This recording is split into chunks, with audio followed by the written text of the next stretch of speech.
Okay, good afternoon, Dr. Wolfe. Good afternoon. I think we're working here. Thank you for joining us for the founders interviews for the International Society of Craniofacial Surgery.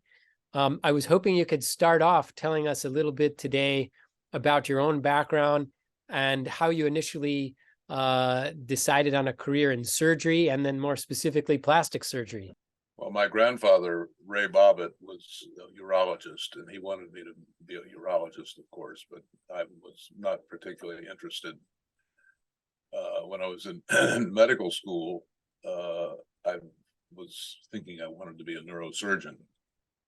But then we had a rotation at the Mass General on the neurosurgery service, and I noticed that most of their patients didn't wake up. And I said, that's not for me.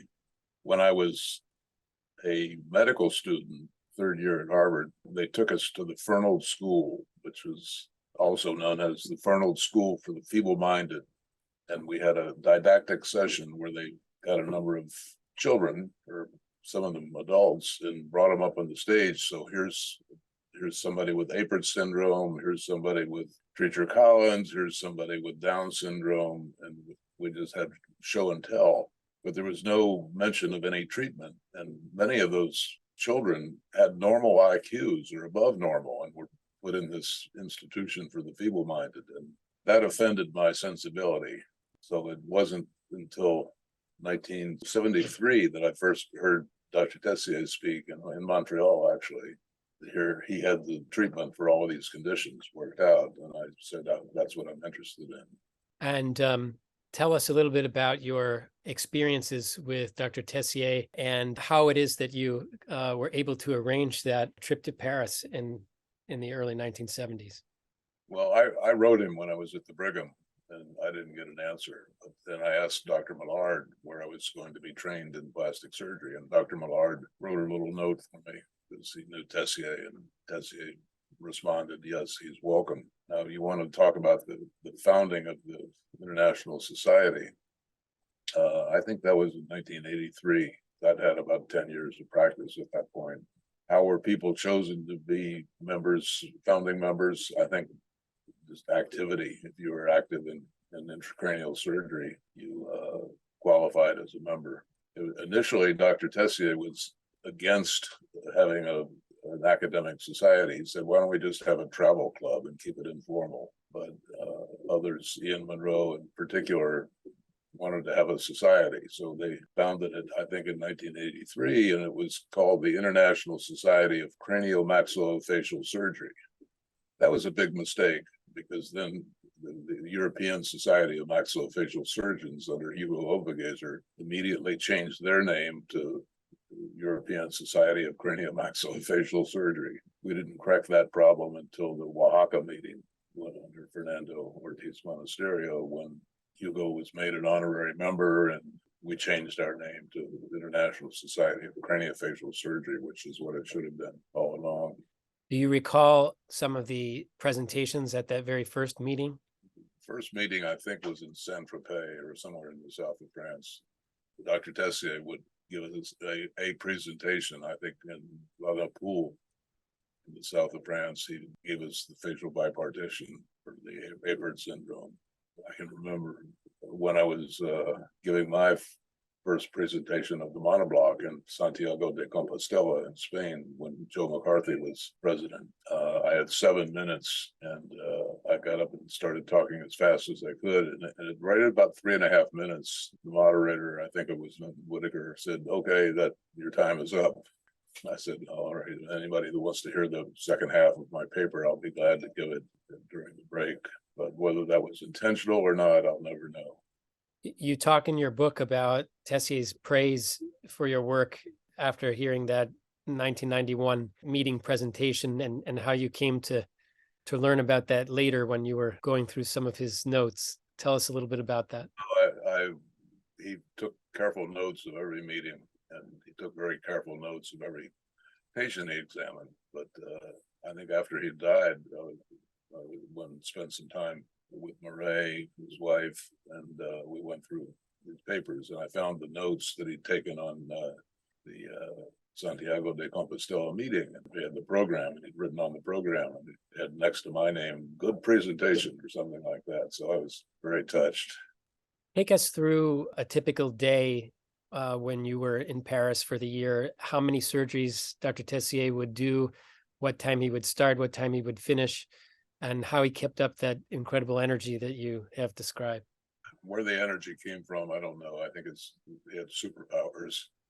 But the morning would start, there'd be next to the scrub sink, there'd be a piece of paper with the program written, La Pente, Glyphosate au nez, La Pente, bone graft to the nose, and then the next patient. And there would be literally 10 to 15 cases a day, many of them major cases. So facelift, breast reduction, abdominoplasty, Cruzon.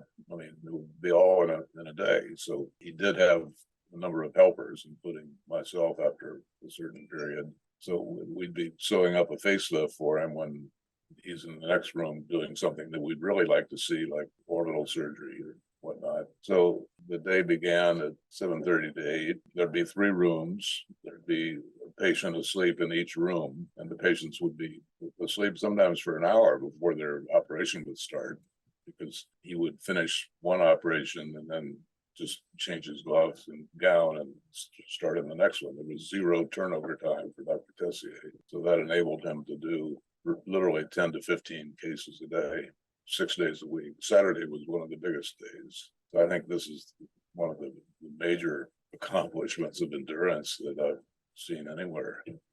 When you returned to Miami, tell us a little bit about the first couple of major cases that you did in practice, and how things initially got started for you and the referrals.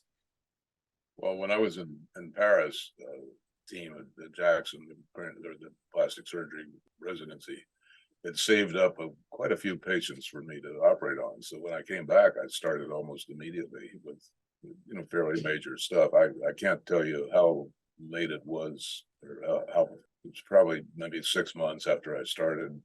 One day I did the 4-3 extracranial, and the next day a transcranial hypertelorism, one after the other. They both took 12 hours. With experience, most of those cases now would be like 4 hours. So I was busy initially because there was such a backlog of unoperated adult or older patients. We don't see that now. We see newborn craniosynostosis. That's the predominant type of patient you see. So the first 5 or 6 years, I was busy.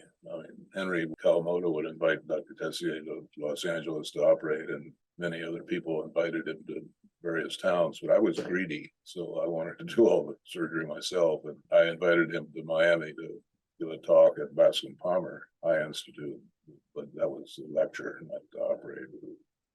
He did see patients with us several times.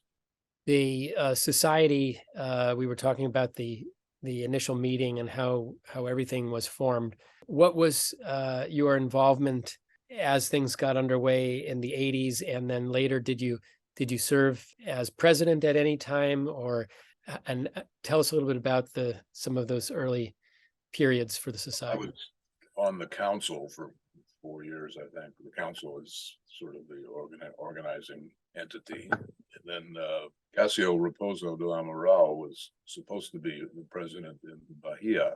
And then he unfortunately got ill with pulmonary fibrosis and died. So I was asked if I would be the president that year. And I think I'm the only one that has been president and held the meeting in another country other than my own.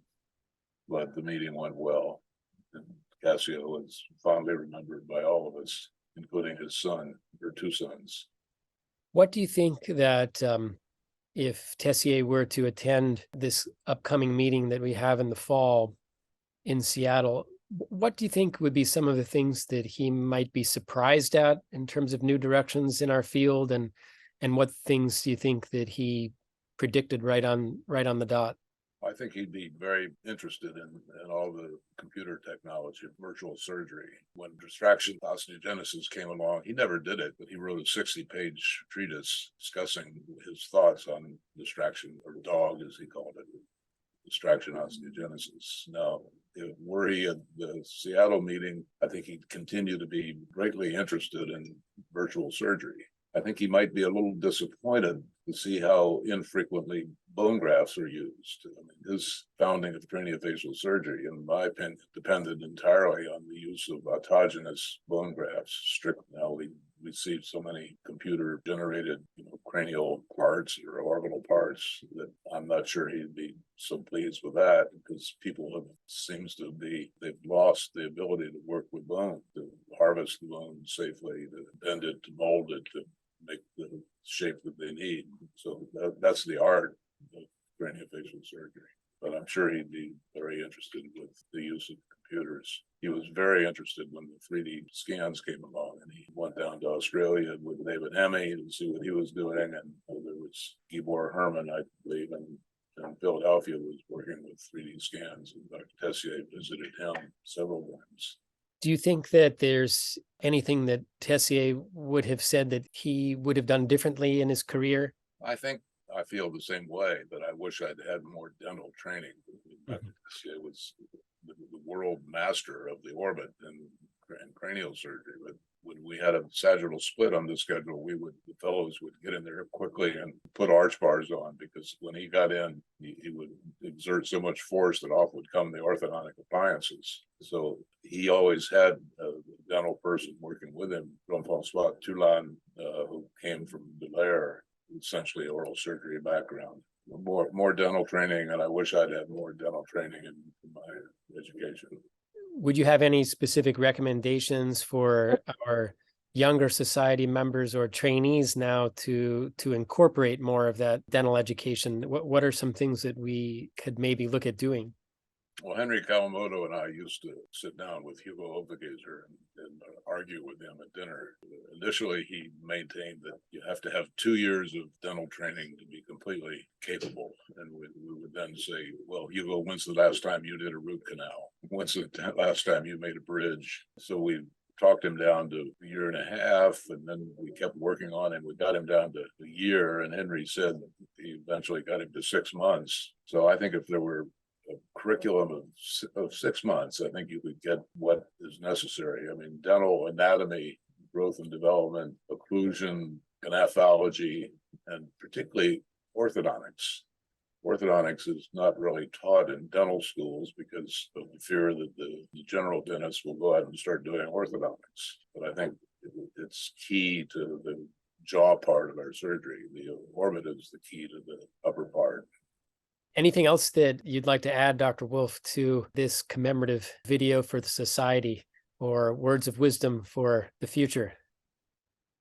Well, we should talk the instrument companies into making the Tessier instruments again. I mean, he developed a whole set that KLS marketed, but I'm not sure that they're all available. So the instrumentation is very important to the outcome in what we do in craniofacial surgery.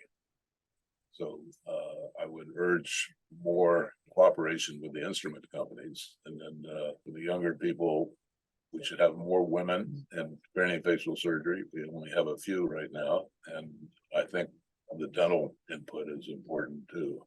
And being that we're an international group, I wonder if you could point to maybe some other areas around the world that you had seen where there's a significant need and maybe we haven't reached out enough or perhaps established this care to the extent that we'd like. Are there other partnering nations or other places that you'd like to see that we expand to? Well, I know you've traveled extensively on so-called mission trips, and I did too. I used to go to Nicaragua with the blessing of the Pellis's family, which he was a patient long ago. And we did, I think, several monoblocks in Managua, which did okay. There was a request from Guatemala, would I be willing, because I saw a patient in Miami that had dermoid that went through the cranial base, and there was a intracranial lipoma. And would I come down and operate it on the patient down in Guatemala? But they'll provide the neurosurgeon, they'll provide all of the airfare for me and the nurse and the assistant. So when I was down there, I asked the head of the military hospital where we operated, isn't it more expensive to bring me down here than to just have it done in Miami? You saw a neurosurgeon there. And he said, oh, no. I said, well, how much money was it? And he said, a pile. It's cheaper to fly us down there. I think Brazil is a great example of a country that's in some ways underdeveloped, some ways right up there with the best development. If we look at the hospital that Cássio Raposo de Amaral began in Campinas, and his two sons are working there now. I think they're doing absolutely top-rate work, so that a country that has not been productive in craniofacial surgery, given the right people, can become so. We look at Mexico, for instance, with both Fernandos. I mean, they've trained a lot of really good American craniofacial surgeons. Great. Thank you so much It's for been your my time pleasure. today. Good luck to everybody. Thank you. Bye-bye. Ciao, ciao.